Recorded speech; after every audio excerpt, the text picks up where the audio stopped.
Wow. Good morning, everyone. So before we jump into deeper introductions, I just want to say a quick sentence about each one of these extraordinary members of our young leadership at JFN Israel. Yael Dovrat is the eldest of three. She has a multinational family. She was born in Belgium.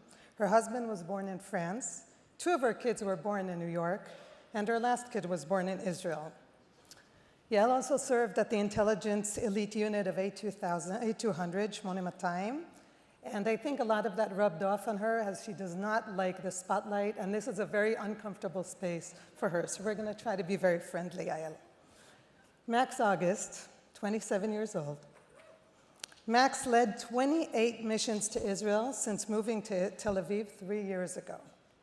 And Max has made over 1,000 connections and introductions in the last few years through business, philanthropic, and personal life. And Gal Alkalay, 27 years old as well, grew up in an agricultural moshav, and aside from the family's investment house, they also have an olive orchard to make olive oil. Gal also served in the Army as a climbing, rescue, and rappelling instructor, and was part of the first cohort of women actually serving in that role. So thank you all for joining us today.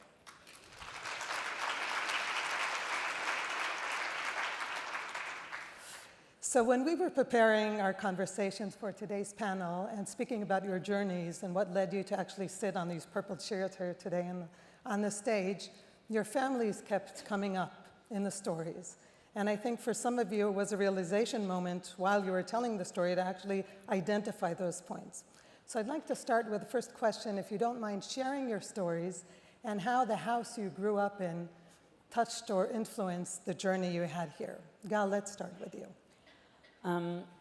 So for years, my mother and grandmother used to drag me to these protests or demonstrations for human rights and social justice. And as I was growing up, I tagged along. And at a certain point, I promised myself I'm not going to go to a protest ever again. So I didn't. And after my army service, I moved to Tel Aviv. I started working in the family business. I studied for my BA, and I had my espresso in the morning, my regular bar wine in the evening. And then what happened is that everything I took for granted in Israel, everything I grew on, started to fall apart. The Israeli democracy started to crumble, and we started losing our moral and social compasses. And at that point, I did the one thing I knew how to do, learn growing up. I took a flag, and I went to a protest. After a while, I started organizing some of the protests and organizing people in the protest. And at that time, I still managed to study and work and live my life trying to build a future in Israel. And then October 7 happened, and I enlisted for over 150 days.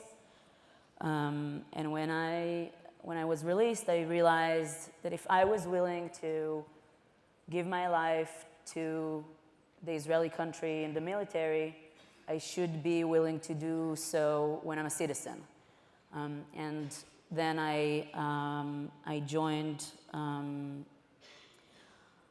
the families of the hostages struggle, and I think this is my story. Thank you very much, Gal. Max? Thank you, Sigal, and thank you, everyone, for having me. It's really an honor to be here, and there's so many people in this room who have helped support me and inspire me in my journey, so thank you. I still kind of can't believe I'm sitting here on the stage. If you told me 10 years ago I'd be speaking at a Jewish Philanthropy conference as a Shabbat-observant Jew living in Tel Aviv, I would laugh in your face. But my story is in some ways a traditional American Jewish upbringing. I grew up on the Upper East Side. I didn't go to Jewish day school, didn't go to Jewish summer camp, but I had a very strong sense of Jewish identity, which I really attribute to my parents. In high school, I planned to pursue a career in US-China business, so I studied Mandarin for 5 years, spent a summer working in Shanghai, and everything really changed for me my freshman year at Harvard. One thing led to the next, and I met more observant Jewish students who inspired me. I met Israelis who inspired me, and I experienced really terrible anti-Israel sentiment. I remember the second or third week I was a student, I went to hear former Prime Minister Ehud Barak speak, and there were hundreds of protesters blocking the entrance, chanting, screaming all these horrific slurs, and I just didn't understand it. I wanted to better understand why there were so many people who were so vehemently anti-Israel. I started taking classes, going to conferences, and next thing you know, I find myself taking beginner's Hebrew against my parents' will. And I remember the third week of Hebrew class, we translated Hatikva. And I broke down in front of my 10 classmates crying because I never in my life understood Israel. I didn't understand Zionism. Liyotam chofshi ba'artzeinu. What does it mean to be a free people in our homeland? And so, again, one thing led to the next. I spent an amazing summer in Tel Aviv on the Birthright Excel program interning. I came back for 6 months to Tel Aviv University.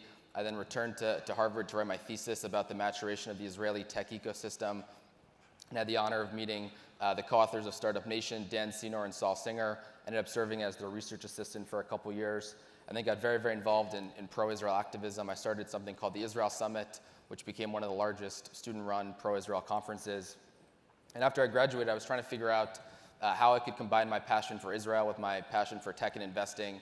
So I ended up joining a venture capital private equity firm called General Atlantic, started in our New York office, and then convinced them to let me ultimately move to Tel Aviv to open our Israel office. And with God's help, we've now invested over $1 billion in 11 Israeli companies. Thank you. Yeah, everything completely changed for me October 7th. I've now, I think since October 7th, spent, 60 or 70% of my time on Israel nonprofit work, so don't tell my boss. but we'll get more into it anyway, so thank you again for having me. Thank you, Rick.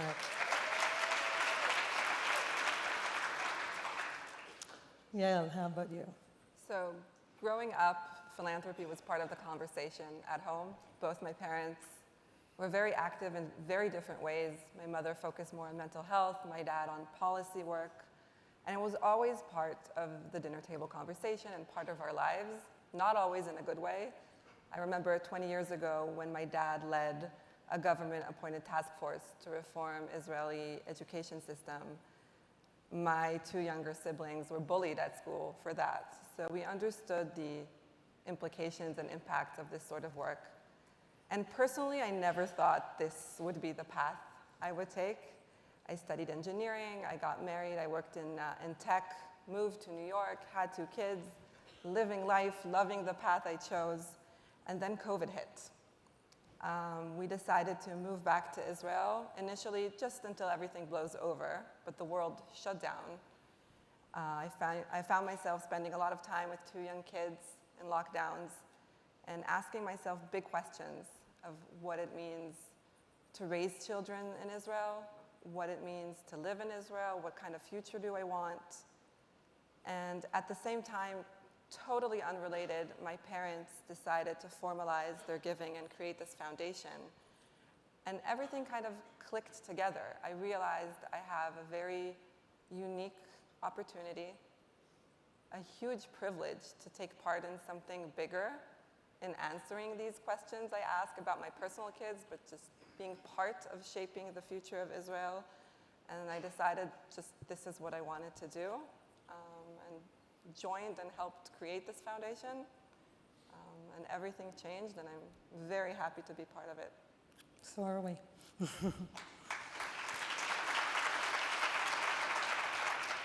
So I want to dig a little bit deeper, and the fact that we decided to hold a panel of younger voices, I don't think we've ever really done that before at the JFN conferences, and all of you are next geners. We also know that philanthropy for you is way beyond money. I think for most or all people in the room, and for many years, it's a much broader message of articulating our visions and our values out. And we like to look at this as the 4 T's: time, ties, talent, and treasure. So I'd like to challenge you to share with us a little bit about the meaning that you find through the work that you're doing. And maybe, Max, we'll start this one with you. Yeah.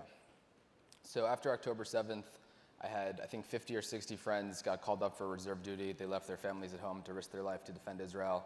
And like so many people in this room, I was trying to figure out what my role was, how could I help. And so the first few weeks I was running around, organizing events, raising money. but I hadn't really found a deep sense of meaning. And that changed for me a few weeks after the war started. I went to the funeral of a fallen soldier named Mark Kananovich, Zichrono Livracha. For those who don't know, there's a crazy policy in Israel where every funeral and shiva for a fallen soldier is actually posted to a public website, so you can just show up. So I didn't know Mark or his family, but I went to show support. And I remember, like yesterday, driving to the cemetery in Herzliya. Mark left behind his wife and 4 young children who were 6 months, 3 years old, 5 years old, and 10 years old. And I remember his 10-year-old son getting up and saying Kaddish, his 5-year-old daughter saying, "I miss you already, Abba." And it really just broke me. Mark came to Israel as a young boy from Russia, and I knew that I had to do something to try to help these families who have paid the ultimate sacrifice for Israel. And one of my friends introduced me to an organization called the IDF Widows and Orphans Organization, which was founded 34 years ago with one single purpose and mission, which is to help these families. And to keep a long story short, a couple months later, I ended up joining the board. And for the last year and a couple months, I've spent 2 or 3 hours a day doing whatever I can to support these families. But I think for me, where I found the most meaning in helping and supporting how I can is we built a new program called Bonim Atid. My somewhat simplistic view of philanthropy is that as important as it is to hand out fish, it's also even better to give people the tools to learn how to fish themselves. And so I created this program where we're empowering widows and orphans to develop and grow their careers personally and professionally. So we're offering now 10 different courses, everything from a 1-month Finance 101 class to a 6-month, 250-hour data analyst class. And over the last year, I've had a chance to meet dozens of families. The stories are really extraordinary and inspiring. And now that the first round of classes are finishing, the feedback's been amazing. And I just got our first message 2 weeks ago that a 59-year-old orphan got a job from finishing one of the classes. And I asked the team to tell me what year she was when she was orphaned. And they said 1967, the Six-Day War. So I was trying to do the math, and I realized that she was 1 year old when she lost her father in the Six-Day War. So now, 58 years later, we're helping this orphan get her first job in high tech. Last week, we hosted our first ever IDF Orphan Tech Day at Google. I had the opportunity to meet a new orphan who's in his early 20s, who's a pool cleaner in Petah Tikva, who said this is his first opportunity now to try to break into high tech. So for me, where I find great meaning is empowering these families to build their lives and build their careers.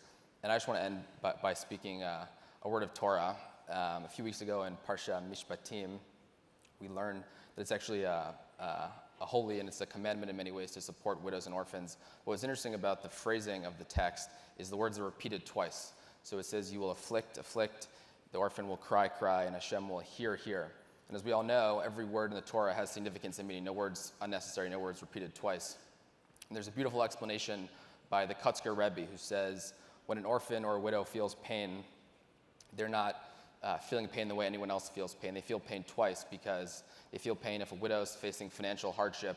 She feels the financial hardship, and then she also is reminded if her husband were here, perhaps it would be different. Perhaps she would have more support. If an orphan is struggling to find a job, he or she feels that pain, and he's also reminded, wow, if my father and mother were here to help me, perhaps my situation would be different. And so for me, over the last year, I've been incredibly inspired by many of the families I've met, and I've also been doing everything I can to double down in my support to try to help the families of our fallen heroes.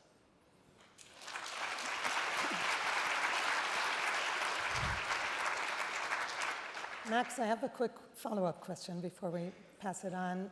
The missions that you lead to Israel, you said 28 missions in the last 3 years, right? And I assume many of them post-October 7th. Can you maybe share an anecdote or a story about the influence of these missions on your young peers and how that started? Yeah, so many stories. A number of the missions have been more professional-driven, trying to help invest more in Israel. A number have been philanthropic, but I think one story that stands out to me was I led a mission last year of 27 next-gen philanthropists and next-gen young leaders, and we brought many people from some of the most prominent Jewish families in the world. And there were very, very many special moments in the trip, but I think one moment that stands out to me was we did a big barbecue for 400 or 500 soldiers, and there was a participant whose name I won't mention, whose last name all of you would know, who his family's done enormous things for the Jewish people. And as we were flipping burgers, I went over to him, and he broke down crying. And I said, what's going on, man? Like, why are you crying? And he said, I've never felt this simplistic act of giving. His family's given enormous amounts of money, but the simple act of giving a burger to a soldier who just came out of Gaza and a soldier who's about to go back into Gaza really moved him. And so for me, one of my guiding principles of sort of inspiring next-gen philanthropy is giving young funders the opportunity to feel the impact of their giving firsthand. Thank you.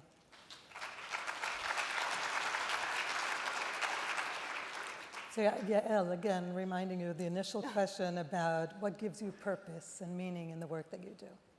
So I'd like to share one example of a journey I've been on that really gave me meaning. So our foundation is based on strategic philanthropy.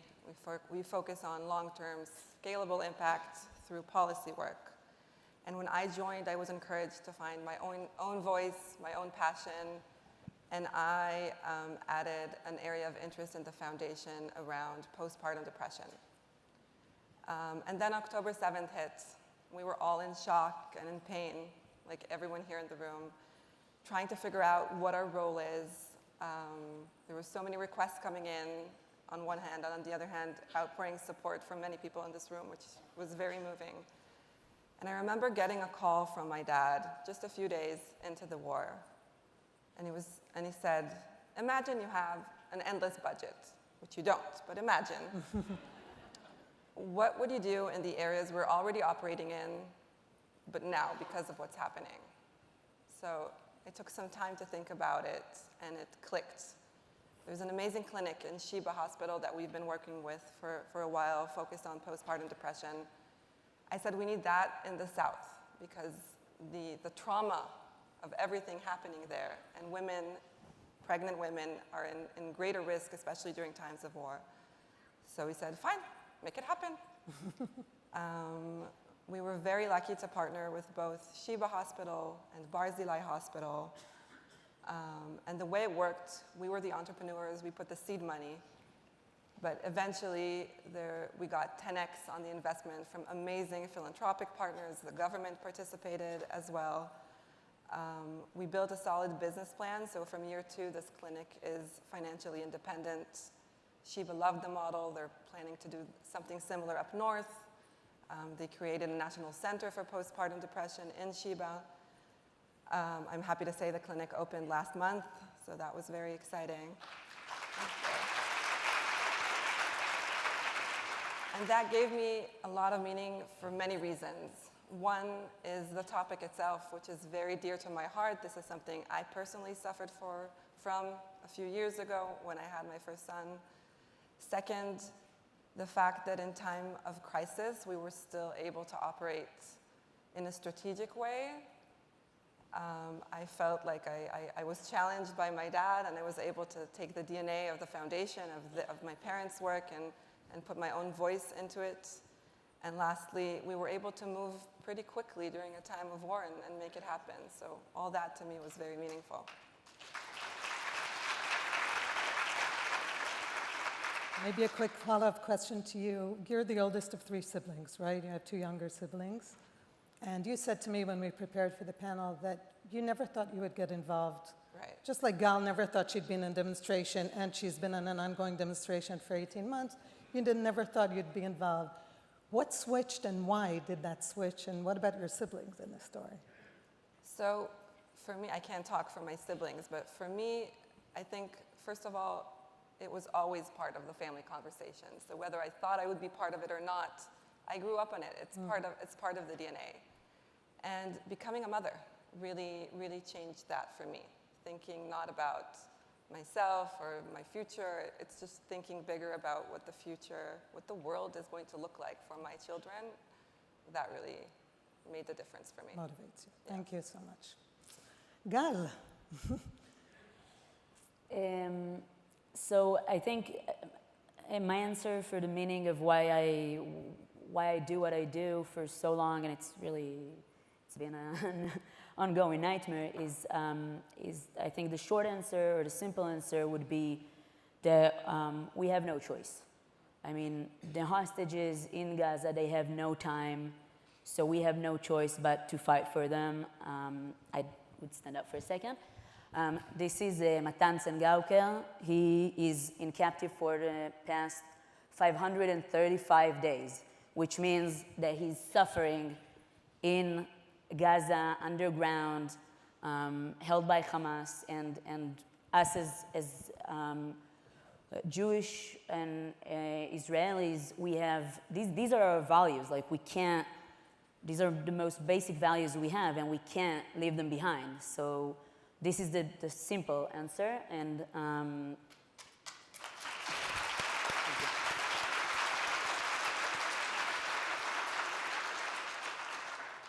and the longer answer is that giving up on them, it kind of goes to two different sayings. The first one is that giving up on them, on our brothers and sisters, well, we only have left brothers in Gaza, but giving up on them is giving up on us. As I said, like these are our most basic values, and we cannot just leave them there.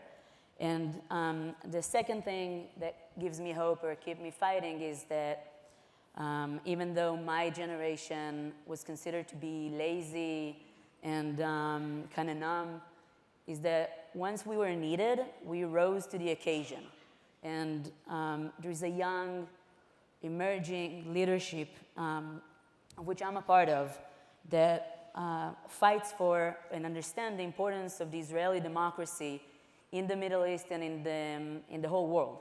So Israel is the Israeli democracy is part of a domino effect, that if we would lose the stability and the strength of the Israeli democracy, it would impact the whole world, and first of all, the Arab world.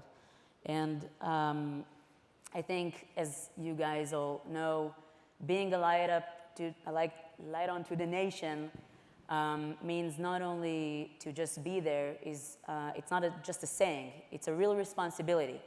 And saying that means that we really need to show the way and work together to keep Israel a strong, sorry, I'm kind of excited, a strong, stable, democratic Jewish state. And this is really what we have to do. Thank you. So with that in mind, if you had a magic wand, each one of you, to wish for something ambitious but realistic, what would your vision be that brings you hope? Maybe Yael, we'll start with you. So we actually did this sort of exercise in the foundation where we try to envision the big vision we have for Israel. And we envision an Israel that is just, democratic, secure, where you feel safe walking down the streets. Israel with a thriving economy that still allows social mobility, where every young person can fulfill their potential no matter where they come from. The nation state of the Jewish people, it's a big vision. It's hard to stay connected to a big vision like that, especially in times like these. But I'll give an example of one thing that kind of shows me that this is achievable and gives me hope. 20 years ago, 40% of Haredi women were employed in Israel. Today, this number is 81%. 10 years ago, my dad founded the Aaron Institute, named after my grandfather. I'm also on the board today. It's become the leading economic policy think tank in Israel. And they played a pivotal role in shaping the policy that allowed that. They were definitely not alone in this. When I think of these numbers, I think of the Haredi women that can now provide better lives for their families, that are active contributing members of Israeli society. The magnitude of change that was achieved here, that gives me hope. And how do we get there? Leverage. Look, we're not the biggest foundation, but we strive to leverage capital, knowledge, to create long-lasting impact. And I think especially in policy work, bringing together different opinions, different experts, I think it's crucial. And examples like this gives me hope that this bigger vision is achievable even in times like this. Amen. Gal? So on October 7th, Israeli men, women, and children were butchered in their beds by a terror group. And yet the young American public was supporting Hamas, that is really by definition a terror group, chanting from the river to the sea, Palestine would be free. That means ethnical cleansing of Jews, right? So how did Hamas do that? They realized that the war over the narrative, over our perception, is as important as the war we're fighting. So through the phones in our pockets, through our computers, through Twitter, TikTok, Facebook, Instagram, you name it, they flooded the web with their agenda. And so we have to understand that my generation, this is our lives. Like, this is what we see, this is how we learn, this is how we speak. And as philanthropists and as the crowd of people who are active that we are, we have to enter the game. We have to create a meaningful step into this universe, and we have to win this fight, because right now we're kind of losing it. And even though I hate standing in front of a camera, the moment I realized, and even like a minute before we came here to talk, I told Sigal I have to go to film a video because something needed to be posted in Israel. But really, I hate to create content, and I still do it because that's what we have to do right now. And we have to do this on a larger scale. So we have to flood the web with liberal, democratic content, with Jewish values, because that's what we stand for. And we have to show the dream of a better world of Tikkun Olam that we have. So to answer this question, we don't need a magic wand. We just have a smartphone, and we can all take it out of our pockets. And we can all take it out of our pockets and start posting and reposting and echoing our voices. And once we would flood the web, and once we would show the younger generation, show us what the world could be, we would win. This is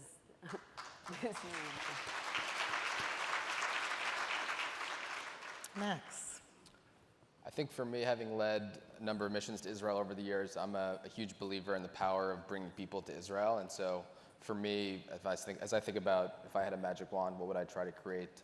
It would look something like a new program that brings non-Jewish leaders, young non-Jewish leaders, and also top professors to Israel.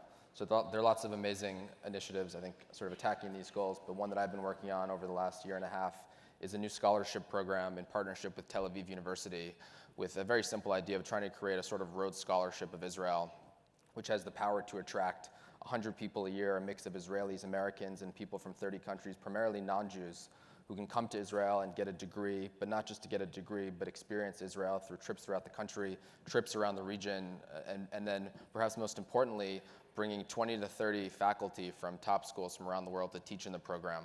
So this is one of the initiatives I've been working on. There are many other similar initiatives, but as I think about how we can change the narrative, in addition to the information war, which we need to fight on smartphones, I think we need to bring more and more people to Israel and bring them not just for a week or 2 weeks, but for an extended period of time where they can make friends, learn the history, learn our narrative, and learn our story, and hopefully go back to their countries with a new perspective and new friendships. Thank you.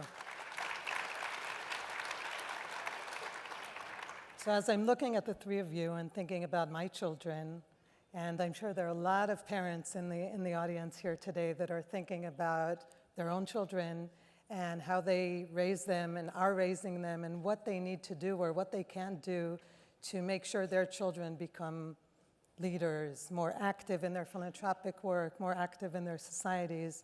Max, do you have any tips for the parents in the audience about what you think they should be doing? Yeah, I think for me, all the credit in the world goes to my parents. My mom is actually here in the audience today.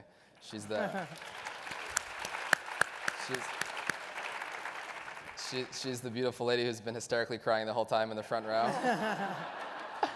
I think I got very different things from both of my parents. I think from my mom, I got my Jewish spark. And even though I didn't grow up as observant as I am now, or as observant as I could have grown up, I think for me, the moment and the memory I still will always remember was when, as a young boy, watching my mom light Shabbat candles and cry. And she was crying, praying to God, because perhaps my dad was traveling and had to have a safe flight, or someone was sick. So for me, I never doubted faith. It was always something I felt in my core. I always had a very strong sense of emunah. And from my dad, I got a deep sense of empathy and care. I didn't grow up with conversations around the dinner table about philanthropy and how do we allocate to which different organization, but I grew up watching my dad care so much for everyone. My dad's mom was in a wheelchair for much of his life, and he often would tell me what it meant to him to see someone struggling and going through great hardship. And so I think for me, watching him over the years, the way he treats everyone, from doorman to president and everyone in between, with so much care and love, has really inspired me, I think, in my philanthropic journey. And so as I think about what advice I could give, not that I'm in a position to give advice, but as I think about what I could say to parents or grandparents, or the kind of parent I aspire to be one day with God's help, I think it's finding that combination of Jewish spark, whatever Jewish spark means to you, and a deep sense of empathy, because I think ultimately philanthropy and impact is about caring for the well-being of others and doing what you can to make a difference. So fusing that Jewish spark, that Jewish connection with a deep sense of empathy and care for the world. So, thank you.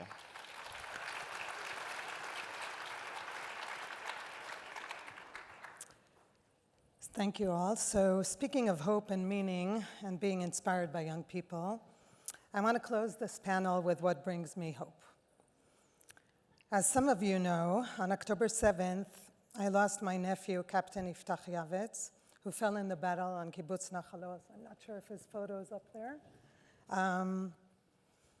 Iftach was one of so many other young leaders who were first to respond and first to enter the battles. I think some of you are aware that we lost an entire layer of leaders, young Israeli leadership and future leadership that day, and over the following 18 months. And many of these young leaders left wisdom and inspiration behind. Iftach, my nephew, although he was only 23 years old, he also left us many thoughts, ideas, and wisdom to follow as a legacy. So to close today's session, I'd like to share one of his ideas or pieces that he wrote with you. In December 2019, after navigating alone in a rainstorm, Iftach wrote my sister a message he named "A Bit of Philosophy at 5 a.m."